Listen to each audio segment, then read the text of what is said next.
Good morning, everyone. Welcoming you back for another Facebook Live for the Golden V podcast. I have two guests today. I have Steve Ewan. Thanks, Steve, from the Vancouver province. I have my friend Earl Thomas, who's done Vancouver Warriors lacrosse updates with me in the past. So let's just kick it off here, Steve, because we got a couple things came out recently. But I want to talk a little bit about all the rumors floating around on Twitter and just some of the news. You can elaborate on that. What's happening with Christian Del Bianco? Christian has told the Calgary Roughnecks that he would like to stay home this winter. He doesn't want to travel. I mean, obviously, for a local guy, local business, getting married this year, has said that he really wants to focus on that. Doesn't want to fly for 18 games. So Calgary is currently sitting him out. He is essentially a restricted free agent. Right. So he's a restricted free agent.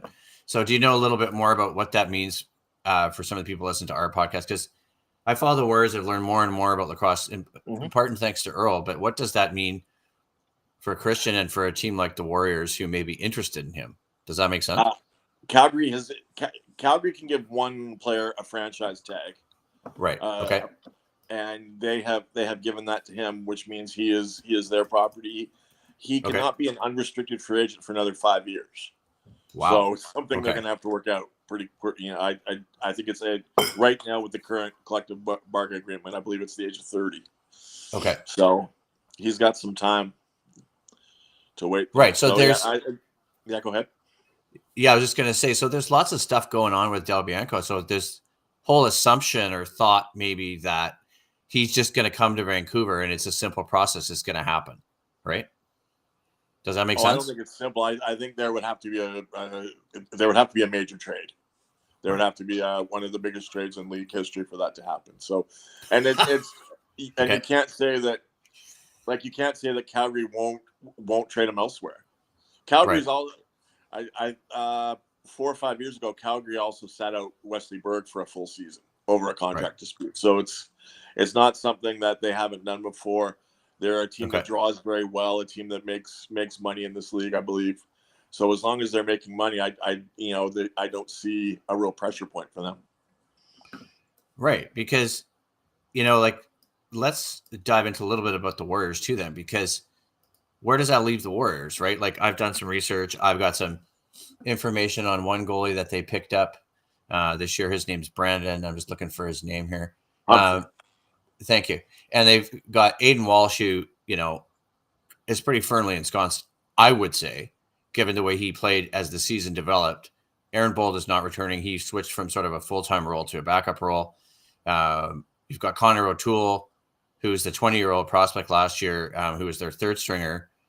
So where does that put the Vancouver Warriors goaltending situation? Because I think it's, pretty firmly established with Aiden, playing so well down the stretch, right? Right now, Aiden is the guy. They could easily run with Aiden. I think Aiden is more than capable. I think so too. Del Bianco is one of the top. Del Bianco might be the best player in the league. That's the difference, right? So that's the big change there. So I think if they could get Del Bianco, they would welcome him with open arms. But I think they're very comfortable with Aiden Walsh to start the year. Okay. Earl, did you have any, Earl, did you want to add something now? Yes. Del Bianco was active this summer. He was the team, the Ladner Pioneers, and they won the Senior B Championship, the President's Cup. Right. And he also was at the Worlds and did really well. He made the All-Worlds team, and in the gold medal game, he stopped 35 of 40 shots, beating the USA. Okay. So, Earl, did you want to elaborate a little bit more? And Steve, you can chime in here too, because Earl, you had done some research on the World Box Lacrosse Championships, which was really important. Yes, it's really grown. When it started in 2003, there were 6 or 7 teams in Utica, New York.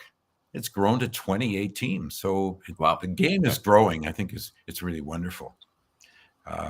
Team Canada never lost a game. They've always won gold, and they kept it up by beating the U.S. So quite a accomplishment. We are the leaders in lacrosse. It is our national game, of course. Right. And did you have anything that relates to the Vancouver Warriors that we talked about in terms of players who played in the World Championship? Because I'm going to share a tweet here from the Warriors, and obviously the most important one is the fact that Kurt Milosky was the coach of that team. It was hard to find information. I just took as much as I could off of Twitter. Right. But all I know is that general manager and head coach Glenn Clark, he was the head coach. He won the Les Bartley Award for Coach of the Year and NLL General Manager of the Year. Right. Okay. Steve, did you have any thoughts about the World Championships? It's still very much Canada's game, obviously, and I think the Americans are getting closer. I think you're seeing some of the Canadian guys end up on some of the other world teams trying to move their programs along. So I mean, it's exciting. I think it's obviously positive. Any light you can shine on the game is going to bring more fans to it. I think that's obviously the end goal.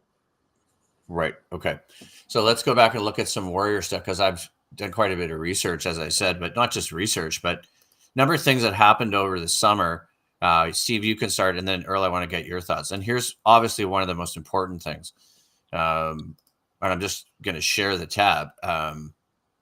But Keegan Ball has re-signed, and obviously, that's probably the most important signing. I remember thinking last season he only had a 1-year contract, knowing a little bit about his personal situation from a contact of mine. I don't want to say to you, Steve, like, how big is this for the Warriors? Because we know how big it is. But what does Keegan do this season? Because it doesn't seem like he can really top what he did last season.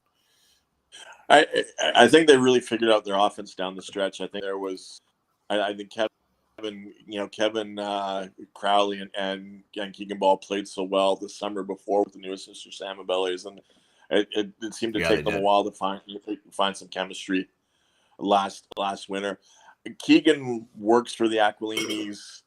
Keegan's very entrenched in the community here. I think it would have been a bigger surprise if he went somewhere else. I think people do I think lacrosse players like the way this is trending. So I think that's also part of it, is that they see this going in the right direction, becoming a real dominant franchise in the league.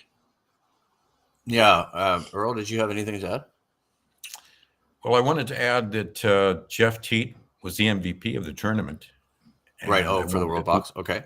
Yeah. And this is the lineup, the all-world team: Christian Del Bianco, Jack Hanna, Connor Kirst, and those last two are from the U.S., Steve Prelo from Canada, Randy Stetz from the Haudenosaunee, and Jeff Teat was there as well.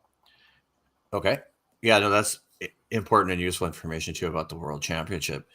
Yeah. The other thing, too, Steve, and Earl, I wanted your thoughts, was not just Keegan, but was also the fact that they signed Adam Charlambides. Obviously, the type of season that Charlambides had, that's another huge one, right? Because so strong for the Warriors last year. I'm just trying to see if I can find his point total. I can't quite remember it. But obviously, like, two of the most important players on the team are back.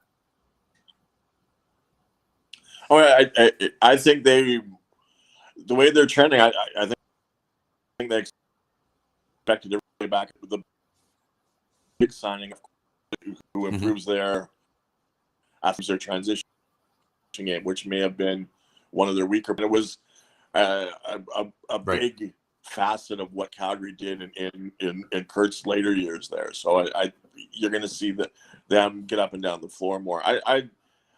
They've got lots of pieces now. It's 2 or 3 years ago, the idea of making a big trade, like the trade they would need to get a Christian Del Bianco, just wasn't possible.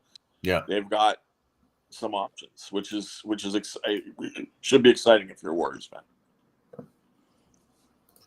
What did you have to add on that, Earl? I'm excited as a Warriors fan. It's going to be a great season because of the way they ended last year, winning 6 out of 8 and 5 in a row. I think the whole league is going to have they're going to be very wary of the Warriors. I mean, they've made some great acquisitions. They got Peyton Cormier, and he's a leading scorer in the NCAA, #1 leading scorer. He's just amazing. I can't wait to see him play. Right. So let's use that as a segue because it filters right into the release of the season schedule last week. And Earl, I know you had some stuff to add on the season schedule. And I'm just looking down. I don't know if we actually play Albany. I'm just year. looking down. I don't know if we actually play Albany.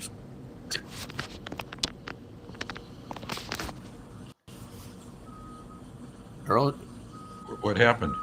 I don't know. Something Earl, dropped there. What happened? I know something dropped there. That's okay. Okay. Go ahead. Okay. Go ahead. The audio is kind of breaking up. The audio is kind of Yeah, I breaking know. up. Yeah, I know. Okay. It's echoing. Okay. It's echoing.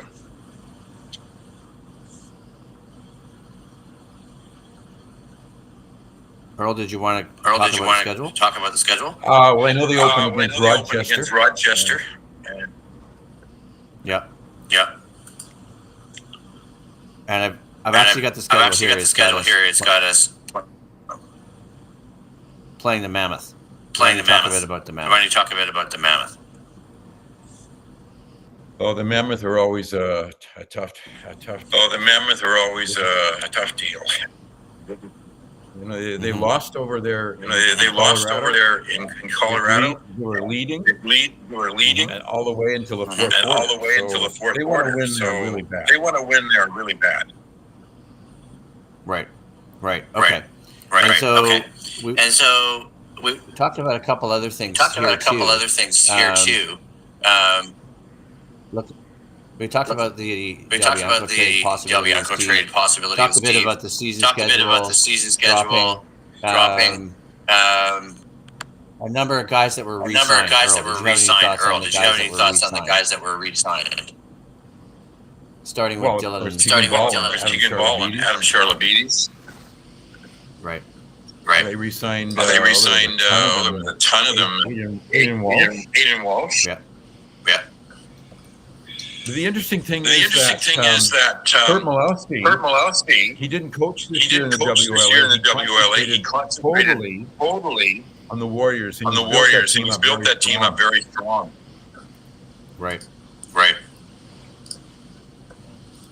Okay. So that's an Okay, important so that's thing an important thing to discuss, right? to discuss, right? Because like Steve was saying, like look where Steve they was were saying, a look couple where they were a years couple ago years ago with no draft with picks no and- draft picks and and basically nothing available. nothing right? available, right?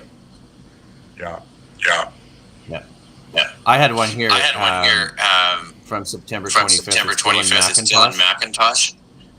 McIntosh. Pending NLL Pending approval, NLL the approval, Warriors have the signed him. Warriors have signed him. Let's see what we can Let's find see out what we can about find out about Dylan McIntosh. Dylan McIntosh. Jeff Cornwall Jeff was another Cornwall guy was that was another guy added. that was added. I'm trying to I'm think. trying to think. Cornwall played for Cornwall the played for the Roughnecks last year. Okay. Okay. So we got the Cornwall. So we got thing the to Cornwall discuss. thing to discuss. There you go. There you go. What do you think about? What do you think about Jeff Cornwall? I don't really know. I don't really know too much about From it. Calgary, From Calgary, and he knows Kurt. Kurt. Okay. Yeah. So we've got Jeff Cornwall. We've got Dylan McIntosh. I had a number of other signings here, Earl. You can chime in your thoughts if you know any of them. We had Dylan McIntosh, 6th overall pick, Remy Shinato, signing Kai George, who was a Vancouver local, Reese Porteous pending NLL approval. Ronan Push is another one. Jeff Cornwall we talked about. And obviously with the draft, the Warriors did pretty well, right? Yes, they did very good in the dispersal draft. They got a big player from the Fort Worth team, Right. who was an Nanaimo Timberman before. Yeah, and that was kind of sad, right? Because we should talk a little bit about that because that team is now actually folded. That was a dispersal draft, right? Yeah, they did really well. I mean, from their first year, and then they were in the playoffs second or third year. I guess it must have something to do with not enough fans. We had great fans this year. Even Right. though we were losing, the fans were always coming out. Right. High Okay. numbers. All right. just trying to think what else we could discuss here before we wrap it up, because we talked about a lot of stuff with Steve. We talked about them signing goaltender Brandon Humphrey. Adam Charalambides re-signed, obviously. And I didn't have that stat before, but I have it now. 98 points. That's what I thought. 37 goals, 61 assists for Adam Charalambides. Obviously, Ball, we had 105 points. So there's a lot of positives for the Warriors. And I talked to Brett Mitzke earlier on the podcast last month, and he said that they're starting training camp towards the end of October, beginning of November is when they're going to have the training camp. So that's really positive. I think for the first time in a long time, a lot of people are excited to see what actually happens in the training camp and then starting the season, right? Because it's going to be a tough haul for them, I think, a little bit. But I'm just looking at some of these games. Colorado home openers Friday, December 13th. December 28th is in Calgary to play the Roughnecks. Friday, January 10th, 2025 is the San Diego Seals. I'm actually just looking who's the week 2 opponent, the home opener. I think what that is, I can't recognize the symbol. Oh, that Rochester, the Nighthawks. Thank you. Okay, so maybe they changed their logo. So another interesting game against Rochester is actually looking, and I don't see it here, when they play the Ottawa team, which used to be the New York Riptide. That's Jeff Teet's team. Yes. So that's going to be another interesting game in the schedule. But I want to thank everybody for tuning in at this point. We're going to wrap it up there. Thanks to Steve Ian as well from the province. Yeah, go ahead. One more thing. Yeah, of course. The Worlds, it was an inaugural women's event, and the USA women won that gold medal over Canada 10-7. Okay. Oh, yeah, right. Sorry. Go ahead. Canada got their 6th title. The runner-up was the United States in the men's, and the Haudenosaunee were 3rd. England was 4th. Walt Christensen's team. It was the first ever women event. Yes. Okay. Yeah, I'm just going to share that in the chat here too, because that was some really interesting stuff, right? Because I'm looking at the All Worlds women's roster. There it is there. Aaron Bakes, Ingrid Boyum, Jordan Dean, Erica Evans, Allie Kennedy. So 3 Canadians in there: Jordan Dean, Erica Evans, and Megan Kina. Yeah. So 3 Canadians and 3 Americans basically dominate that roster. But yes. Did you have anything else to add on the World Championships? Yes, Allie Kennedy was the MVP from the United States. Okay. And the bronze medal went to the Haudenosaunee, 21-4 over Australia. So it was quite a great event. It's too bad there wasn't more coverage on the major networks for Canada's national game. It was on TSN 1, I believe. Yeah, I don't know what to say. I don't know what to say about that. Not too much, really. I guess it's just not a high priority enough sport, even though we get NLL games on TSN. We talked about this, and I remember other people talking about it on other shows like Don Taylor and Rick Dollywell's show, Donnie and Dolly, about how the Minto Cup or the Mann Cup didn't get television coverage. It's pretty like that Mann Cup. You could find it, but that Mann Cup was the 2nd straight for the Six Nations Chiefs, right? Yeah. And they beat Victoria after Victoria was undefeated in the WLA this season in regular season play, and there was no coverage on that. Yeah. All right. Thanks, Earl. Thanks for contributing. You're welcome. Glad to be here. Yeah, and we'll wrap the podcast up here and talk to everyone soon.